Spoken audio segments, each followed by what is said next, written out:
এ দেখো বন্ধুরা, আজকে আমি করব ভাজা মশলা দিয়ে আলুর দম। তো আলুগুলো ভালো মতন সিদ্ধ করে নিয়েছি, এবার আলুর খোসাগুলো আমি ছাড়িয়ে নেব। এ দেখো বন্ধুরা, আলুর খোসাগুলো ভালো মতন আমি ছাড়িয়ে নিয়েছি। আর আমি তোমাদের বলেছিলাম আমি আলুর দমটা করব ভাজা মশলায়, তাই আমি মশলা ভাজার জন্য কড়াই বসিয়ে দিয়েছি গ্যাসে। আর এদিকে আমি নিয়ে নিয়েছি 2টো শুকনো লঙ্কা, গোটা গরম মশলা, জিরে, ধনে, আর এটা হচ্ছে মৌরি। এগুলো আমি ভালো করে ভেজে নেব।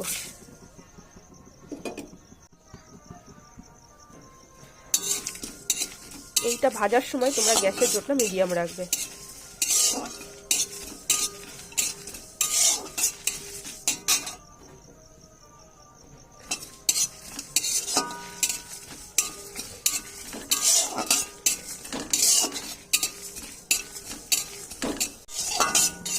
এটা বন্ধুরা এগুলো চটপট করে ফুটছে, মানে ভাজা হয়ে গিয়েছে। আমি এবার নামিয়ে নেবো এগুলোকে। এরকম কড়াই বসিয়ে দিয়েছি, কড়াই দিয়ে দিচ্ছি সর্ষের তেল, এই সাদা তেল। তেলটা গরম হয়ে গেছে, এতে আমি আলুগুলো দিয়ে ভালো করে ভেজে নেব।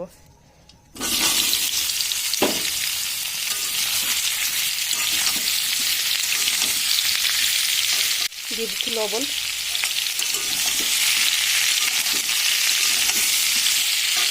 দিয়ে দিচ্ছি হলুদ,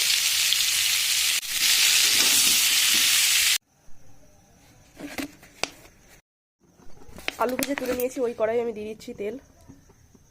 তেল গরম হয়ে গেছে, দিয়ে দিচ্ছি আমি জিরে, একটা তেজপাতা, একটা শুকনো লঙ্কা আর গোটা গরম মশলা ফোড়নে।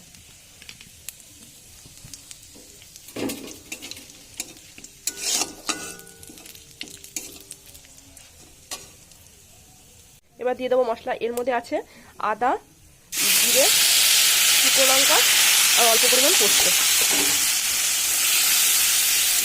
পোস্তটা আমি একসাথেই বেটে নিয়েছি।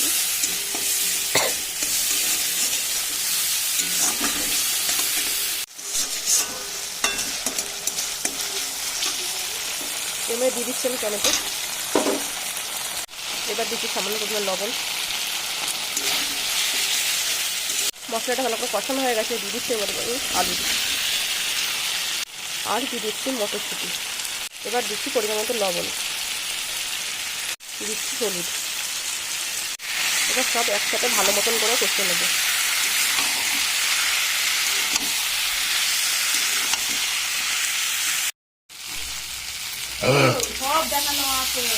এটা গন্ধটা ভালো করে কষানো হয়ে গেছে, আমি এবার দিয়ে দেবো এর মধ্যে জল।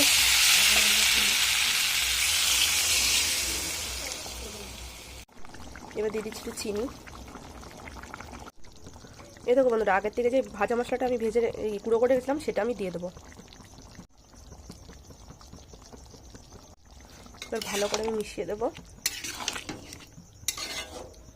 তরকারিটা আমার হয়ে গেছে, গ্যাসটা বন্ধ করে এবার নামিয়ে নেব। এই দেখো বন্ধুরা, আমি তরকারিটা নামিয়ে নিয়েছি।